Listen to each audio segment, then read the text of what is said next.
वातावरणातील बदलाचा सर्वाधिक परिणाम हा शेती व्यवसायावर होतो। यामध्ये लागवडीपासून काढणीपर्यंत कांद्याचे योग्य नियोजन झाले तरच हे पीक शेतकऱ्यांच्या पदरात पडतो। यंदा तर दर 15 दिवसांनी हवामानात बदल होत आहे, त्यामुळे कांद्यावर किडांचा प्रादुर्भाव हा वाढत आहे। पावसाळ्यात कांद्याच्या पिकावर कशी काळजी घ्यावी, कांद्याच्या रोगावर कसे नियंत्रण करावे, या संदर्भात अधिक माहिती डॉक्टर लालासाहेब तांबळे, वरिष्ठ शास्त्रज्ञ तथा प्रमुख कृषी विज्ञान केंद्र सोलापूर यांनी लोकॅलिटीशी बोलताना दिली आहे। नमस्कार, मी डॉक्टर लालासाहेब रावसाहेब तांबळे, वरिष्ठ शास्त्रज्ञ व प्रमुख कृषी विज्ञान केंद्र सोलापूर। आपण बघतोय की सोलापूर जिल्ह्यामध्ये मोठ्या प्रमाणावर कांद्याची लागवड सध्या चालू आहे। काही ठिकाणी लागवड झालेली आहे, एक दीड महिन्याचा कांदा आहे। तर त्याच्यामध्ये आपण पाहतोय की कांद्यामध्ये सर्वात मोठी समस्या जी आहे तर त्याच्यावर येणारे फुलकिडे, त्याला टाके असं म्हणतो आपण। आणि दुसरं जे काही कांद्यावरची महत्त्वाचा जो रोग आहे तो आहे करपा। 3 प्रकारचा करपा असतो, त्या जांभळा असतो, काळा असतो। पण काळा करपा आपल्याकडे खूप मोठ्या प्रमाणावर येतो बुरशीमुळे। तर याचं व्यवस्थापन करणं खूप महत्त्वाचं असतं, कारण कांद्याला जर आपण आता सध्या पाहतोय की मागच्या 15-20 दिवसापासून खूप कंटिन्यू पाऊस थोड्या प्रमाणात चालू आहे। त्याच्यामुळे त्याला हा करपा वाढण्यासाठी खूप उपयोगी वातावरण होतं। त्याच्यामुळे करप्याचा जो प्रादुर्भाव आहे तो मोठ्या प्रमाणावर झालेला आहे। याचं आपल्याला जर व्यवस्थापन करायचं असेल तर आपल्याला 2 फवारणी महत्त्वाचे आहेत।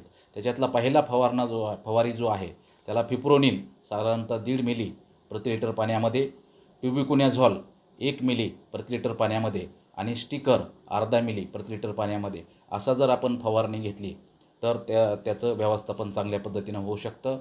दुसरा महत्त्वाचा फवारा जो आहे ज्याला ॲसिटामाप्रिड किंवा टाटामानिक म्हणून बाजारात ते मिळतं अर्ध्या ग्रॅमनी, आणि ट्रायसायक्लोझोल ज्याला ट्रायसेल म्हणून बाजारात मिळतं ते साधारणतः 1.5 ग्रॅमनी, आणि सिलिकॉन बेस स्टिकर हे अर्धा मिलीनं, याचा आपण जर प्रति लिटर पाण्यामध्ये जर फवारणा घेतली तर कांद्याचं चांगल्या प्रकारे रोग आणि किडीचं व्यवस्थापन होऊ शकतं।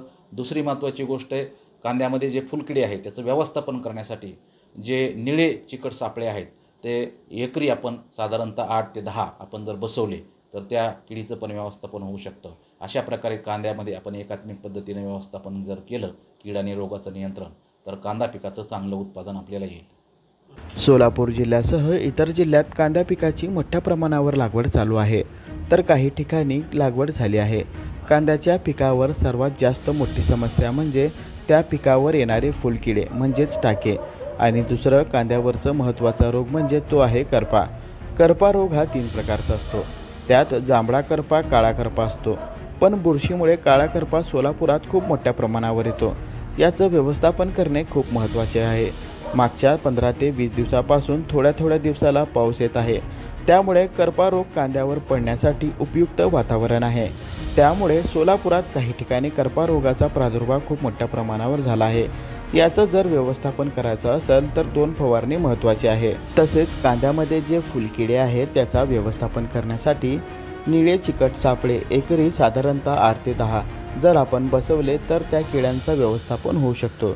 अशा प्रकारे कांद्यामध्ये एकात्मिकपणे व्यवस्थापन केल्यास किडे आणि रोगाचं नियंत्रण होईल आणि कांद्यापासून चांगलं उत्पन्न शेतकऱ्यांना मिळेल, अशी माहिती डॉक्टर लालासाहेब तांबळे, वरिष्ठ शास्त्रज्ञ तथा प्रमुख कृषी विज्ञान केंद्र सोलापूर यांनी दिली आहे।